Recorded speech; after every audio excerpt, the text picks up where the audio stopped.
We are women who love God and want to use our influence for good. No matter how ordinary we may feel, we each have a powerful purpose in the gospel of Jesus Christ.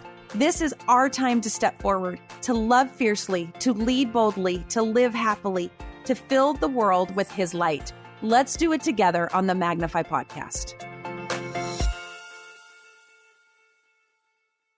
Hi, Magnify listeners.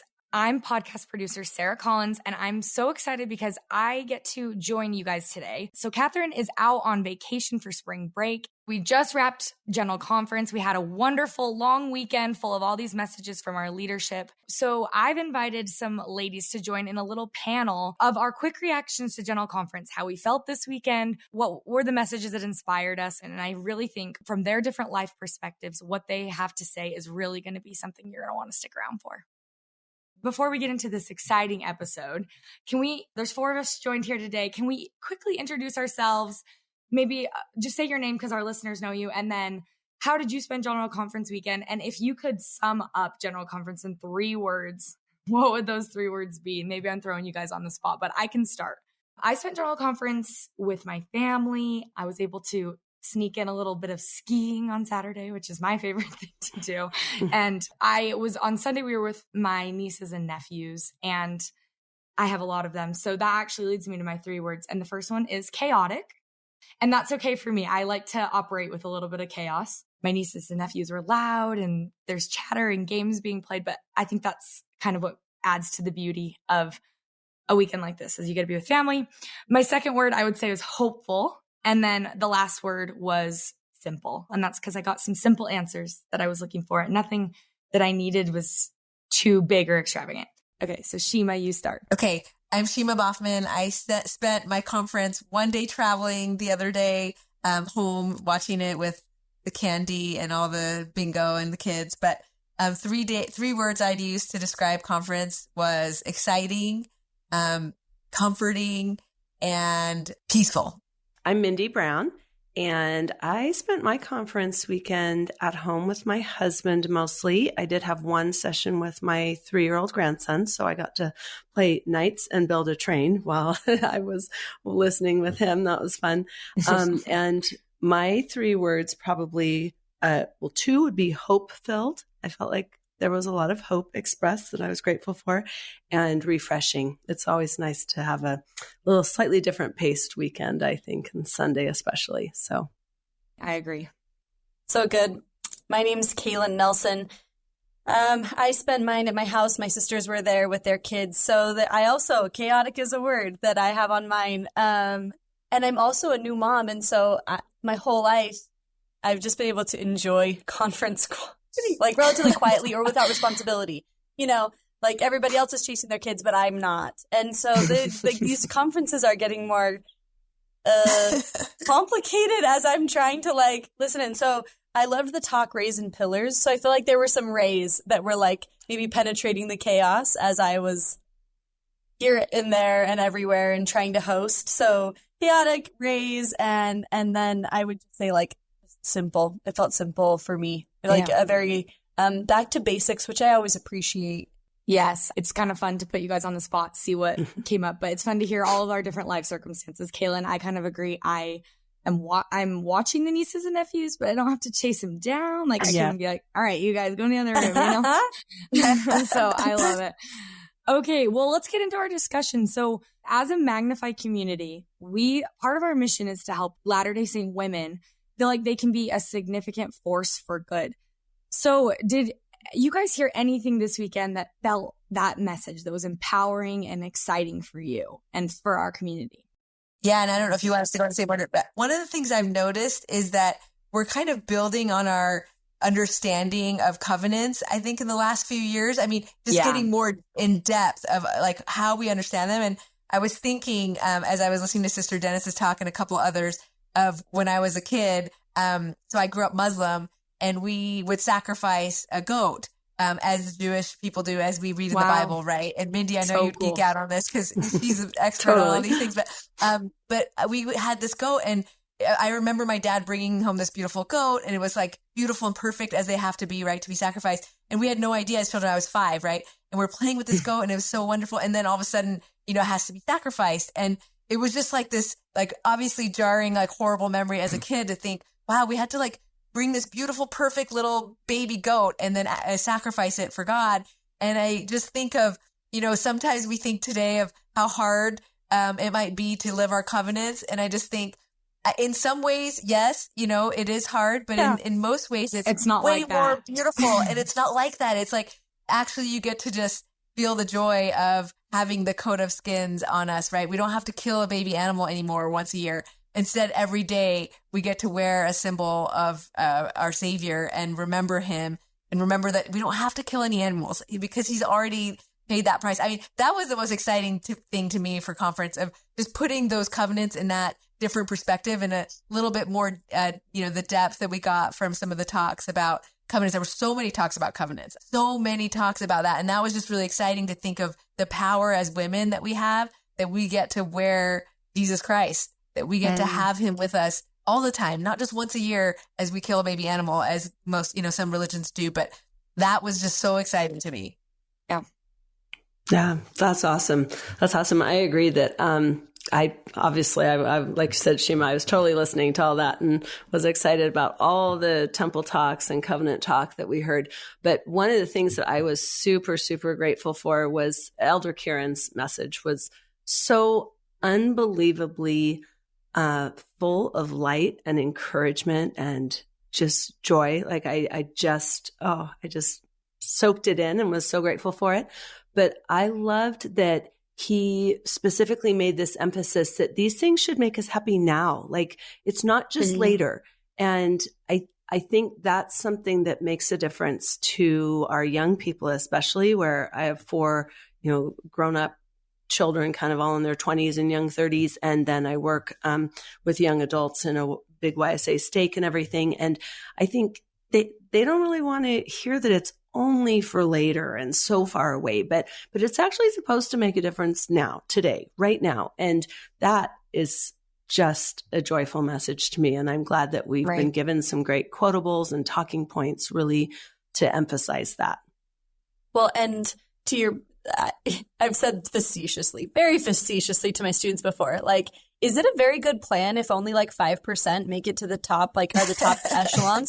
Like that kind of sounds like a crappy plan if that's like the outcome. And so Elder Kieran, he's talking about the plan and he's saying like, this is the plan of redemption. So it should redeem us. This is a plan of mercy. So mercy will be extended. This is a plan of salvation. It's going to save us. And he wants to save, again, for the record, we're all going from notes and memory because nothing is published, so it just, they're all from our brains. But that's my recollection. My recollection is that he said that the point of this plan is to save all his children, that all of us are capable of the top tier, and that this isn't just this like remote, isolated group. And how incredibly empowering is that? Again, I believe that. I believe that. Hence my comments to my students to get them to think about. But now, to Mindy's point, to have these quotes, these talking points to like ground that and say that's not just Sister Nelson's hopeful perspective, but that really is like the doctrine of Christ. The doctrine of Christ is that not just the few. I loved his line. We have to talk about him because it was like, I think everyone loved Elder Kieran's talk, and it was so neat to hear his first talk as an apostle. But he said, God is in relentless pursuit of us, that he wants to do everything he can to get us back. And not just like the 5%, like you said, Kaylen, it's everyone, all of us. He wants all of us. And isn't that such a peaceful message? Like he wants all of us. It's not just a select few. It's the most inclusive plan, right? That's right. I wrote down this line. He said, everything about the Father's plan is designed to bring everyone home. That feels really, really different to me than like what we maybe feel or hear out in the world or whatever. And then also he said something about how he has employed every measure to get us there. So yes, I love that that's what was exciting to you, to all of you. Yeah. Well, and I would just point out too, that there were lots of other little bits that really supported what he was saying. Like Elder Anderson's talk, there were 2 phrases that jumped out at me, because I, like everyone, love several who are kind of wandering or are taking a parallel path or a tangent or, and Elder Anderson, speaking to those loved ones who've turned away, specifically mentioned, at least for now, and don't despair. And I just thought, every time a prophet or apostle can throw in a mention of like, but it's all going to work out. It's all okay. It's just for right now. That's huge. That is huge. And Mindy, President Eyring's whole talk was that, right? Where he's just like, yes. There was a flood in Idaho and we didn't know where our children were. But what I thought and felt and the Spirit told him was that because of our temple covenants, it's going to be okay. And I think, Mindy, even with those that are taking a tangent, right? Like if they're your children, if they're your, our temple covenants will help our posterity. I think a lot of parents, right, are just stressed about their children, but knowing that our temple covenants also cover them is very peaceful. And just knowing that it will all work out. And in the celestial perspective, people have choices, but it will work out. And it does. I agree with you. Every time at conference, those messages of kind of, it's all going to be okay, just resonate with my heart. And it just gives me peace. Definitely. For the record, Henry B. Eyring sleeping when his children that was hilarious. Are in a flood. Oh my gosh.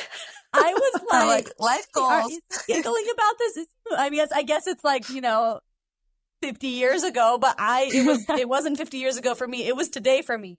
And I am listening to that going, was so if funny. I was his wife, I would have done the same and maybe like slightly more violently. Like, how could you? But isn't that exactly what you'd expect an apostle? Like, you think of Jesus on the boat where there's a storm around him and he's got his pillow and he's sleeping on the boat. And like, that's carest thou not? He's like, I care, but I know it's going to work out, right? And you're like, in the moment, I care a little more than I know. That's exactly seriously. I love it. So as I'm watching all of us, there is excitement. I love that all these messages were really empowering for all of us in different ways. I will say something that was empowering and exciting for me, and I know all of us probably felt like President Holland's message was just a grand slam off the top of conference, right? And he said something about how he felt all the prayers of people praying for him when he was sick, when his wife was sick before she passed away. And it was empowering for me because I feel like sometimes I forget that there are people praying and that you can literally feel those prayers if you tap into it, right? I remember being like, even like when I was a missionary, you kind of remember like all the little kids around the world saying, please bless the missionaries and please bless, and I feel like it was a call to me to remember that people are praying for us because people pray I love the faith of members getting, in prayers, they say, bless the needy, bless those who have this and this. And I think that that's happening all around the world. So that was actually something that was empowering for me. Yeah, yes. That was I had the same notes that you did, Sarah, on that with this reporter saying the power of all the children praying across the world, or Elder Anderson talking about how, what did he say, that the angels will have charge over us. And Elder Bowen, I don't know if anyone caught that talk. That was like an unusually amazing talk where Elder Bowen talked about basically his patriarchal blessing, allowing him the ability to bring people back from the dead. And he, him blessing his mom and him being able to lift a truck off his daughter. I mean, that was like something I wrote down with like exclamation points of, we have this power, the priesthood power that we have through our covenant, allow us to ask God for these types of things. Like, that's why, like, President Nelson always talking about power. Like, what is that power? It's the power to heal. It's the power to, for some, bring back from the dead. That's the kind of thing that's like, wow, right? We have this power as women. Like, that is exciting that we can call on our priesthood powers to pray and to bless those that around us. I just think, wow, right? Just some of the stories, I don't know, that Elder Bowen's talk just stood out so much to me. I'm like, wow. Well, just to connect back to Elder Holland, that his language, I re-listened to his talk this morning on the way to work, on the way in, and he said, I was called forth. I was called back from the other side. It was some language like that. And again, you guys are proving you have much better notes than I do, but it was some language like that of like, the power of prayer, but then also in contrast that his prayers for Pat and our prayers for Pat were answered in a different way. And so there is the power and the power can affect change. That doesn't mean that always the change that we want happens, but to say that it never does or that it won't is not correct. Anyway, I thought that's an interesting connection. I forgot about Shane Bone's talk. Not that I it was yesterday, but you're right. What a powerful talk. That was amazing. I love it. So with all of us, and we all have different circles of influence, we're all in different stages of life. But I think, was there any theme or message that specifically what you felt like was meant for you after this weekend? A message that I felt like was specifically for me, or that I saw as a recurring theme, I don't know. I've seen so many wandering, so many that are close to me. And I was having a conversation with a couple of friends about how vulnerable I feel. It's not because I feel like I'm especially weak. I'm kind of the personality that's like, it's not like that would never happen to me. It's like, I'm way more of the like, Lord, is it I type of a personality of like, I don't see myself above that, like as a possibility at all. So when I see some of my friends wandering, and people that I love, I'm like, whoa, I am susceptible. Right. And so we were talking about that feeling of like being susceptible, to walk away and the act of choosing to stay. Anyway, so that was kind of my thoughts throughout. And I was, it's like good things. But President Nelson's talk, he gave some promises at the end, and it really reminded me of how much covenants and temple had been throughout the whole conference. And so his quote, "Nothing will help you more to hold fast to the iron rod than worshiping in the temple as regularly as your circumstances permit." And based on my location geographically, my circumstances permit way more than I am.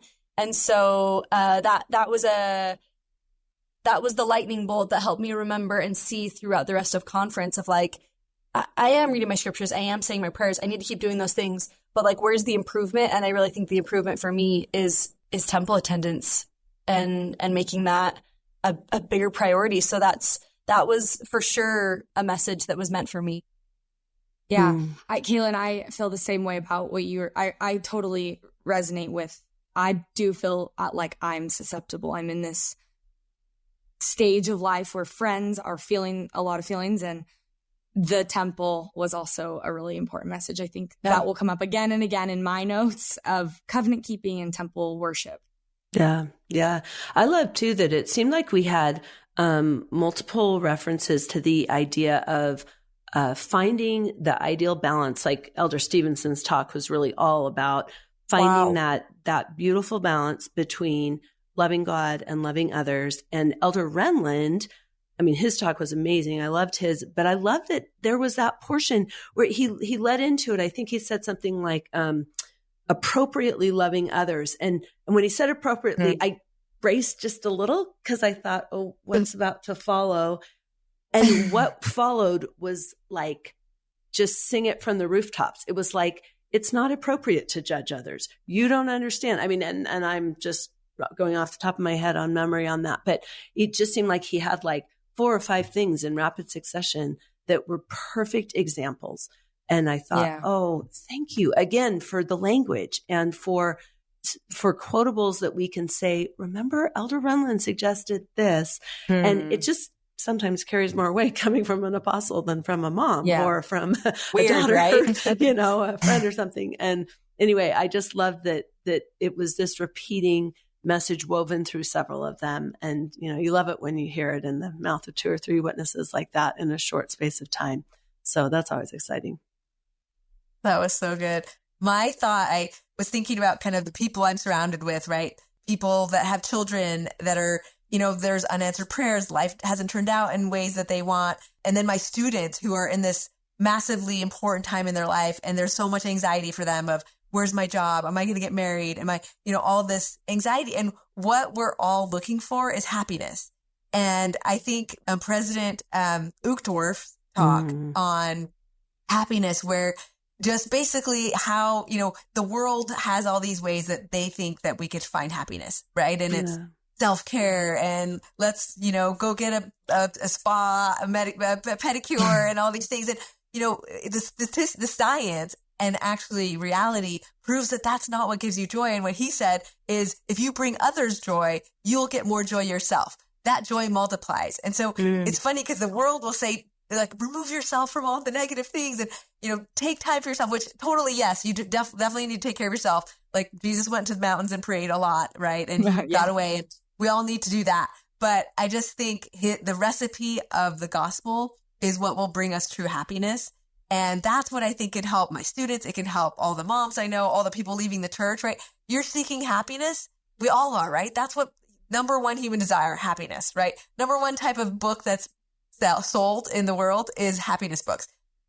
People trying to find happiness and lose weight. I think those are the top. But I just think like the gospel, like you said earlier, Mindy, it's simple.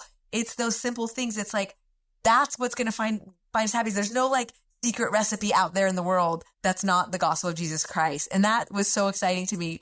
They answer my questions, all my mom friends' questions, all my students' questions, is that's where I'm going to find happiness.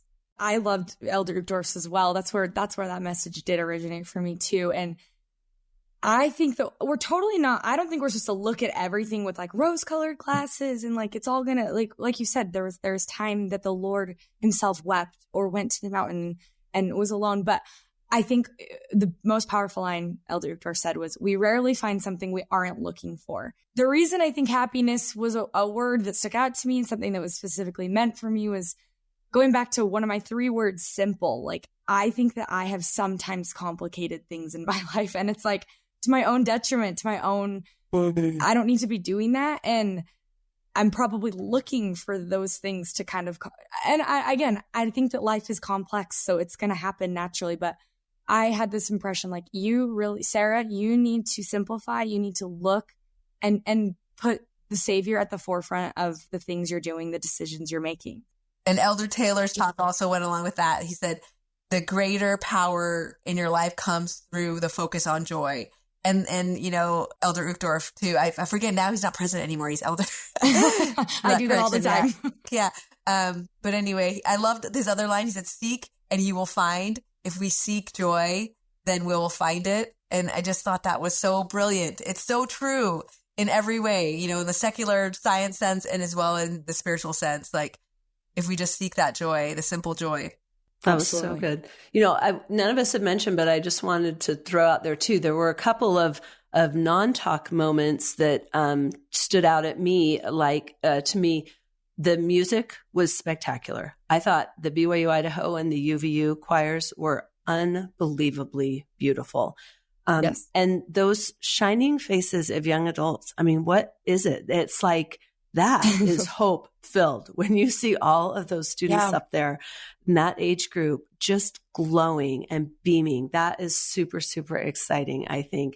And the choice of music, to hear Amazing Grace, that made my divinity school heart sing. I felt like we were really tapping into some of our Christian siblings' beautiful hymns as well. And it makes me excited for our new hymn book. I hope it's in there. I hope it's in there. It should be in there. As soon as it started, I was like, oh, please, please, please let this be in the new hymn book. Announcement. Yeah. Yes, I was really hoping. So we'll see. But the other thing that I totally loved, and I don't know if any of you noticed this, but I don't think a single speaker, male speaker, I'll clarify, referred to his wife as Sister So-and-so. They all used their first names. And I loved how real and authentic that felt to me. Fascinating. And right? It was so sweet to me. And then also when they would leave, as they would like file out with their spouse, I enjoyed, like, I didn't turn it off immediately because I just was like, no, I just want to watch that again, every session. I thought that was a really nice thing to see their faces, to see them look at each other. And I just thought there was a lot of beauty shown in their personal relationships. And with all this talk of temples and covenants and the sealing ordinances being really what it's all about, to have that visual to go with that, I thought was a beautiful reminder that we actually do really think that and we believe that, and it is exhibited in our lives. And so anyway, I thought that was powerful. I loved those pieces of it. Well, and I don't know if you saw the last session, they had maybe a little extra time. So they're panning and Elder Suarez is wiping tears. And then they pan to the General Relief Society presidency and President Johnson is wiping away tears. And she leans over to Sister Yee and we read her lips. We tried. You could read her lips. I did too. I know what she said. She said something to the effect of, how many more times? Yeah. Or something like, for Nelson. As President Nelson's being wheeled out. And they both, Sister Yee has tears in her face. And they both, it was something, and maybe you read lips better, and I didn't write it down, but it was something like, how many more times? Yeah, I noticed as well. And it was moving. I mean, I don't remember a time where we've had so many sit to deliver their talks and go out in wheelchairs. I mean, it was a real sense of, we have big changes in the next year or two or three, right? There's no avoiding it. But also like so precious, every word out of his mouth, right? Yes. And the fact that he chose to give his one address about our covenants and just spending time in the temple. I mean, if he's like going to leave us, which I hope he doesn't for another 5 years or longer, as long as the Lord wants to have him on this earth, but that's what he wants to tell us. It's just so much more precious, right? I think to me, I'm like, I want to study every word, because usually we hear him several times and we just heard one address, and that's one. And, he said to study D&C 109. And I'm like, okay, I already read it. And I want to keep studying it, because what he's feeling right now, I mean, he's so close to the veil that all the things that he's going to say, it's just precious words from a prophet, his final years, whatever they might be. Yeah. Definitely. Well, can we talk about the prophet more? Because I do feel like that you guys are making me tear up over here. What about the prophet's message, besides the things we've already maybe mentioned, feel like you guys they hit you right in the heart? Well, I loved when he said, and I wrote this down carefully to be sure I would get this right, but he said, regular temple worship will enhance the way you see yourself and how you fit into God's magnificent plan. I promise you that. And I think those 2 points really go back to this idea that it's meant to make your life better today. Like, it's not just for the distant eternities. It's not just while you're in the temple, but like when you come out, how are you different for it? And those 2 things, to see yourself clearly and how you fit, I don't know that we could use 2 bigger blessings than that these days, especially for our younger people. I think that's so unbelievably valuable. And for him to wrap it up by saying, I promise you that. Like, anytime the prophet says, I promise, that ears perk up, right? And that's a pretty awesome promise. The thing that was so exciting to me about President Nelson's message, and again, I listened to it only once so far, so I'm excited to study it again, but something that he told us that was so neat was, he reminded us of, we got all these Kirtland properties and what happened at the Kirtland Temple. And I read a book about that this year. And I don't know if like the average member of the church knows how miraculous some of the things that happened are, right? Elijah coming and, restoring the keys of the ceiling, Elias, Moses. And I think some of these are like deep doctrinal, like, kind of hard things to understand, but the way the prophet kind of broke it down as to what it means for us, right? This means all of us women and men, right, have the blessings of Abraham, and the blessings of Abraham in Genesis are just beautiful. It's, he'll be with us. He'll never leave us, right? He doesn't take a day off. And Kaylen, you know this now that you have kids, right? Once you have a kid, you don't get a day off. And God does not take a day off from us ever, right? Once he had us.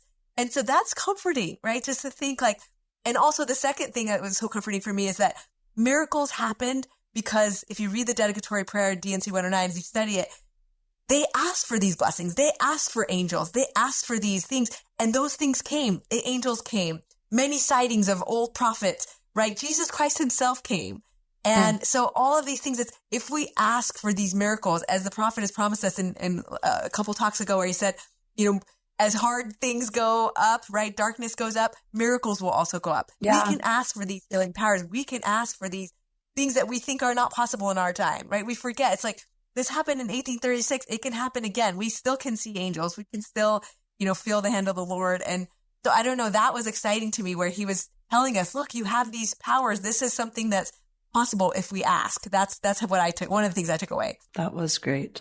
I think this would maybe lead into the final question I have for us as we're wrapping up. But was there anything after this weekend that you felt like you wanted to learn more about, go forward studying, or do differently? And I don't mean differently like do more or do, I think that as women, we maybe get caught up in those feelings. But I just, as you're sharing that, Shima, and we've said this and mentioned this a couple different times, I feel like I really need to know more what my relationship looks like with the Savior, and specifically my covenants. And honestly, like when garments were brought up a couple different times, there were so many things that I thought, I don't think I've asked myself these questions enough. I don't think I've ask myself, what can I do to know Jesus Christ? President Holland said it's an urgent matter.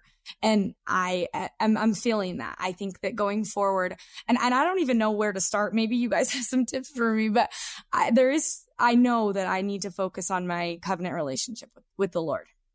Yeah, well said. That's moving to hear from you. That's awesome. I felt similarly, and like we've already said, like Kaylen mentioned too, fitting in the temple better and more regularly. Like I was surprised how frequently regularly was added to that. And don't you love how the verbiage has changed where we talk so much more about worshiping in the temple and not just working in the temple? Like I think that is a very conscientious decision that a lot of people have made, that we're going to change the way we talk about that.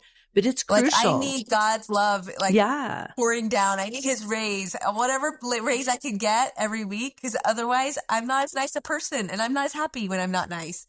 And it just makes me nicer. Well, and worshiping, it's so much more about rejoicing, right? Doesn't it just feel like I need to go to pour out my joy there? Yeah. It changes the reason why you go. You get loved, right? Worship gives you love. And that's what I need. And that's what we all need. Well, I like that that's where it came to, is that it's the temple that's going to help me with the thing I want to learn coming out of this weekend more, which is who is my Savior and how do I know him more? And it sounds like you guys have all said, it's the message we received of temples and covenants. And so I love that. That's going to be a really big focus for me. And so just to lead into kind of some final thoughts here, what would you guys say to someone like me, or to any of our women listening, just to how they could maybe take that first step in building their relationship with Christ, and knowing not everyone does have access to temples or has our testimonies, or we're all on different parts of the covenant path? I'll start. I loved Elder Stevenson's when he just said, how do we do this? Well, we just start. I mean, that was just so great. Like, do something. I love it. Thanks, Mindy. I love the line. I can't now remember who said it, but they said, read his words, right? You want to get to know him, read his words. And when you don't have access to temples, like during COVID, that's what I did. And it works as well, right? It works so great. Just read his words. Even if you read 5 verses every day, just 5 verses, right? Read his words. That's a good start. Every day, just 5 verses. That's all. That's so doable. So doable. We can all do 5 verses. Yeah. If I could say one thing about how to continue to build, I think some of my takeaways, and maybe it's just my life currently and whatever, but that faith is a choice, and that sometimes we really genuinely are choosing to stay. And I think that that's been a major theme for me in my own life. But then I'm looking at all of these conference talks and I'm seeing like the happiness is now, like our covenants are now, that we make these choices, and those choices lead to the things that we ultimately want. And so I would say that choose to stay. Yeah. That's awesome. I think I would echo what Sister Spanos said. She said, everything changes when I know who I really am. I think ask Heavenly Father and get to know who you really are. That's so probably beautiful. My simple way to do it. I can't wait to dive more in with you guys individually on different topics after our conversation today. So Thank you all so much. We did it. Thank you. So fun to be together. Before we say goodbye, I'm so excited to tell you guys about the General Conference Journal Edition. So you can pre-order now for this last General Conference. It's a spiral-bound paperback book with extra wide margins, and it has all the conference talks in one place so you can take notes and document all the insights you receive. It's a great way to dive even deeper into the wonderful words we heard this weekend. You can find it at desertbook.com, and you can search General Conference Journal, and we'll link it in our show notes as well. Pre-order now. You're not going to want to miss it. Thank you so much for being here with us. It was so fun to step in today from behind the scenes, and I love this discussion and this conversation. We would love for all of you to join us in our community, so head over to Instagram and follow @Magnify Community, where we will be sharing more of our insights and our inspirations from General Conference. And I'd especially love to hear the one thing that you felt like you want to learn more about after this weekend or go forward studying. Share with us over on Instagram. We'll have a post ready for you. Thank you so much, and we'll see you next week.